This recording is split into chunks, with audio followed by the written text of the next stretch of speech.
crazy beats.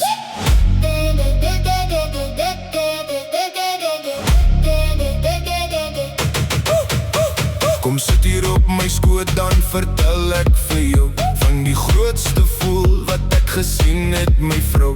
Dit was daar by die Klein Karoo kunstefees. As ek 'n voel kon kies, sou dit daarheen wees. Oudtshoorn is 'n groot voel paradijs.